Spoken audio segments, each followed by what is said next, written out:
તો આમોદ નગરજનો માટે ખુશીના સમાચાર સામે આવ્યા છે, જ્યાં દેવકિશોર સ્વામીના હસ્તે પાણીની ટાંકીનું ઉદ્ઘાટન કરવામાં આવ્યું છે। ધારાસભ્યના પ્રયાસોથી પાણીની ટાંકી આવશે, જ્યાં પીવાના પાણીના પ્રશ્નોનું કાયમી નિરાકરણ થશે। ત્યારે ટાંકીનું નિર્માણ પૂર્ણ થતાં નગરજનોમાં ખુશાલી જોવા મળી।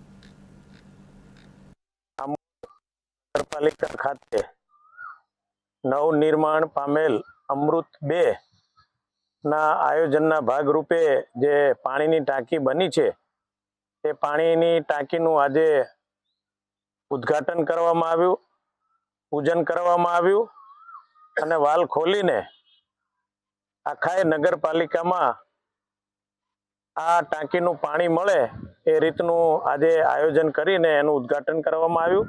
તે બદલ હું નગરપાલિકાના સૌ ચૂંટાયેલા સભ્યોનો તેમજ ગુજરાત સરકારનો હૃદયપૂર્વક ખૂબ ખૂબ આભાર વ્યક્ત કરું છું।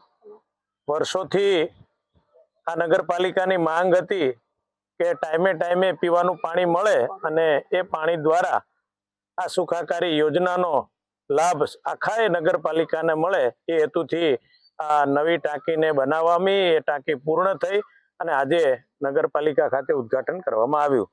તો એ બદલ હું ગુજરાત સરકારનો ખૂબ ખૂબ આભાર વ્યક્ત કરું છું અને આવનાર દિવસોને પણ આ